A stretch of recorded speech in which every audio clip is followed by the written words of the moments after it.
又见面了，观众朋友，大家好，我是 Ryan。今天带你们看这辆车呢，我个人觉得是在马来西亚公路上的一辆巨无霸，那就是最新大改款的 Kia Carniva。当然，今天我们看这辆 Kia Carniva 呢，还是 CKD 8座版本的哦。走，现在就让我带你们看一下这辆巨无霸吧。这一期视频也非常感谢位于丹波的 Kia Supreme 借了我们这辆 Kia Carniva 来拍摄。对于这辆车有兴趣的朋友，你们也不妨来到这边看看哦。讲到这个最新大改款的 Kia Carniva 呢，它的设计啊，我个人觉得真的是非常特别、非常霸气、非常有科技感。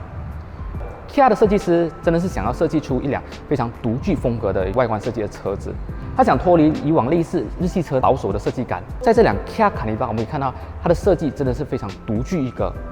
首先就是它的头灯啊，你看它的头灯非常的 simple， 它就用了2个四方形的 LED projector。加上它下面有 daylight，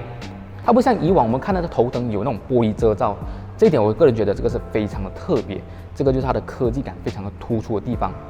搭配上啊，中间的这个 grill 啊，哇，这个 grill 看起来真的非常的 premium， 不会像是灯就是灯，沙龙就是沙龙，它这个就非常的有一体式，让你看起来就是那种科技满满，非常吸引人眼球的设计感。再来就是我们还可以看到它这个 fog lamp 啊，也是 LED 的 fog lamp 啦。走在路上的时候，你开着这个灯啊，你就是全路上最亮的仔了咯。而至于这辆 Kia Carniva 的车侧呢，我个人觉得真的是非常庞大，大到OK 好，就这样子，大到现在我们要把我的相机举到高高，才可以把整个车头到车侧拍完给你们看。所以这辆车它的车长大概是有5000，我没记错是5000多 mm， 然后它的车身轴距是有30多 mm 吧。不好意思啊，我是没有去做功课啦啊。总之就是非常的大啦。然后我们可以看到啊，对于一辆合格的 MPV 车，它要有什么？对，就是 sliding door。当然，这辆车它的离地间隙是只有170多 mm 罢了。所以，对于如果你家里是有老人啊，还是小孩子啊，你的老人腿脚不方便的话，这辆车它真的是非常容易上车。这一点我个人觉得是比起 SUV 来的好的部分啦。再来就是这样 Kia Carniva 它的铝圈是采用了18寸的铝圈，然后它的铝圈的设计，我个人觉得就比较中规中矩啦。这辆 Kia Carniva 还有另一个特点就是它的所有电动门呢是可以做多种设定的，不管你是要它自动感应开启关闭，还是锁匙一键开启所有的侧门尾盖等等啊，都是可以在主机这边做 setting 的。当然不止这样啊，它还具备了后方来车开门侦测，这样子的话呢，就减少了你家的小孩没有注意到后面有车来，然后开了车门导致这个车祸的发生。这些功能暂时性是很多日系大型 MPV 车做不到的啦。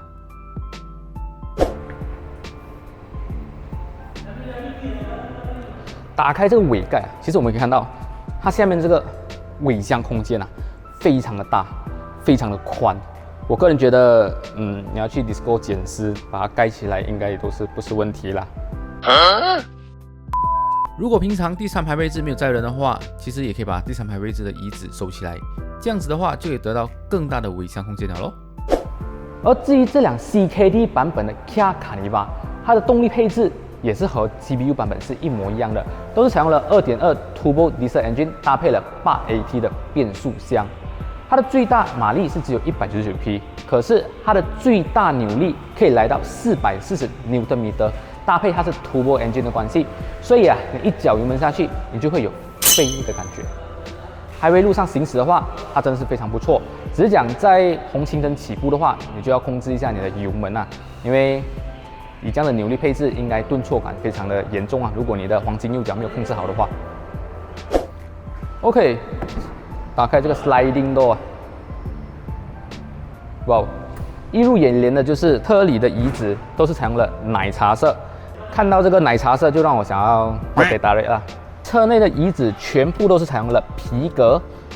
我个人觉得它的皮革质感也是非常的不错的。整体的内饰都是采用了奶色搭配黑色的设计。不是讲这个奶色不好啦，只是讲我不太喜欢，这是我个人的一个点啊。因为我觉得这种内饰来讲的话，看起来非常的 atas， 非常的 premium， 但是就是很难打理。当然我们可以看到这边中间的椅子我们已经把它反折过来了。讲到这个反折过来，我就可以想到一个东西，就是我要2至3 pass， 2至3都 pass， 2只1个4，好一个7，意不意外？开不开心？当然，除了这个椅子可以反折之外啊，其实这辆 CKD 版本8座的 Kia Carniva 呢，它的后座配置其实也是蛮不错的啦。可以看到它的后座冷气不只是可以调整风量啊，它可以调整冷度，所以对于后座的乘客，它的这个掌控权其实是蛮自由的。像是如果你怕冷的话，你也不用通过前面叫我很冷呢，帮我调一下呢，不用，你可以自行的调整你的冷度调节。我们可以看到它的冷气啊，它的出风口是在车顶上面的，这一点代表了什么？不管是你坐左边、右边，还是你是转折过来的，你任何方位你都可以吹到冷气，所以这点我个人觉得也是蛮不错的啦。不止这样啊，我们还可以看到啊，这辆 Kia Carniva 呢，它还有天窗，而且是前后都有天窗。刚刚我们有提到嘛，这辆车还有 sliding door。然后它的关闭方式其实也有很多种，不止你是可以这样子拉它关，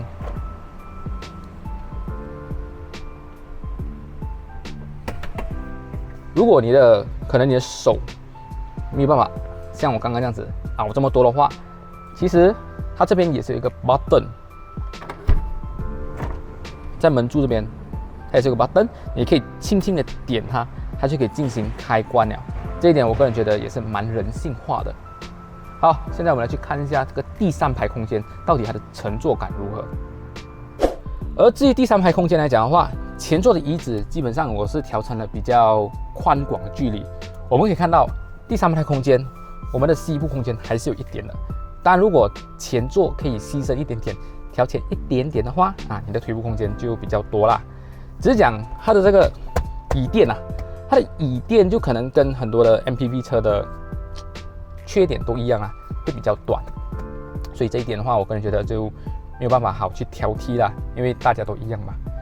然后这辆车它第3排的后座呢，还有的座椅背倾斜角度调整，你可以通过旁边的一个绳子拉绳把它拉齐，你就可以调成一个比较倾斜状态。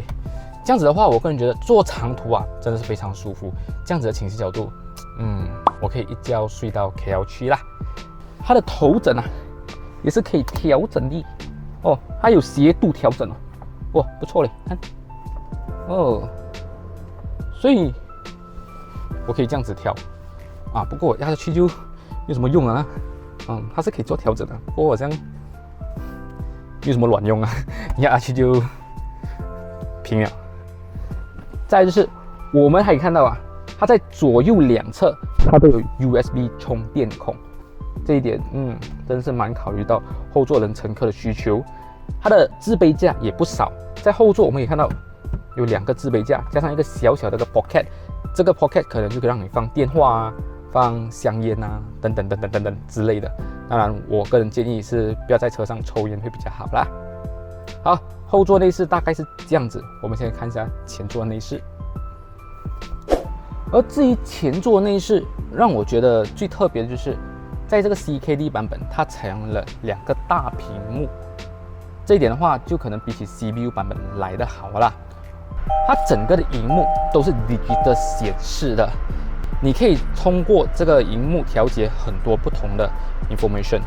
它的整体的控制来讲是蛮多啦，这一点的话，可能有兴趣的朋友，你们要到 showroom 来这边来自己去自行玩看啦，我就不太多的讲了啦。CKD 版本的8座 Kia Carniva 呢，它还搭配了12个 speaker， 而且都是 Bose 的 speaker。对于一辆这样大型的车子，再搭配上这个12个 Bose speaker 来讲的话，真的是非常好的享受。而至于主机控制来讲的话，这辆 Kia Carniva 它的主机呢也是蛮好看的，它整个的显示，我个人觉得其实蛮清晰的。当然不止这样啊，它还有360度的环景显示。对于这样大的车，我个人觉得真是得具备这个360环景显示啊，要不然你很难在 parking 的时候看到你旁边有些什么东西，然后就不小心抠到了。这一辆车它是有具备360度的环境显示，这点我个人觉得对于这样大辆车是蛮有需要的啦。再来，它的排档杆也不像平常我们那种，好像 Mercedes 那种歪档杆，它像是 Jaguar 样子，有一个圆形的排档杆，这一点not bad， 非常的好，然后也不会有那种很突兀的感觉。而至于这辆车它的前座的乘坐体验，OK， 非常的不错。它的皮革以及它的那个泡棉设定也是非常的扎实，给你坐起来非常的有支撑性，然后也不会有那种不舒服的感觉。整个坐起来就好像坐在大沙发那种感觉啊！整个坐起来我觉得真的是非常好，非常的棒。当然不止这样，前座右边的椅子它是有12个部位调节，但是左边它是只有8个部位的电动调节，这一点就可能比较可惜啦。可是我个人觉得 Kia 真的是很有照顾到 driver 这部分。再来就是它前座的椅子还有加热通风功能，我有尝试过啦。像是雨天的时候，你可以开着加热功能，这样子的话，你可能会觉得你的屁股比较舒服。因为有些女生啊，还是有些人的可能体质比较虚寒的，如果像是雨天开着冷气，然后你就会觉得这个皮椅就比较冷点，你可以开着这个加热功能啊，你就觉得一丝丝的热意从你的屁股传到你的身体里面，这一点我个人觉得是蛮不错的一个功能。Nice。好，总结一下这辆 Kia Carniva。如果你有250千到300千的预算，想买一辆大型 MPV， 但是你又想要特立独行的话，我个人觉得 Kia Carniva 是最适合你的，因为它真的是非常特别，然后配置也非常的足够。所以如果像是你不想要买一些比较像平常人会买的那些什么 Viewfire 啊、Alphard 这种大型 MPV 的话，可以考虑一下 Kia Carniva。当然，如果你要我讲缺点的话，这辆车的缺点，我个人觉得，这是我个人因素啦，就是我刚刚所说的，我不太喜欢那个奶茶色的内饰。虽然讲看起来真的是比较 premium 啦，可是我就是懒得打理，所以这个内饰的话，就可能会造成是我不想选择它的一个点啦。对于这辆最新大改款的 CKD 版本8座的 Kia Carniva， 你们有兴趣的话，你们也可以来到位于Tamboi的 Kia Supreme 这边来了解看一下咯。当然，这边暂时性还是没有试驾的 unit 的啦。好，今天这个视频就到这里了。觉得这个视频不错的话呢，就麻烦你们帮我按赞、分享一下。当然，也希望你们支持我一下，订阅我频道，还开启我们小铃铛。在这边也先谢谢你们支持。好，我们下个星期的视频再见了，拜拜。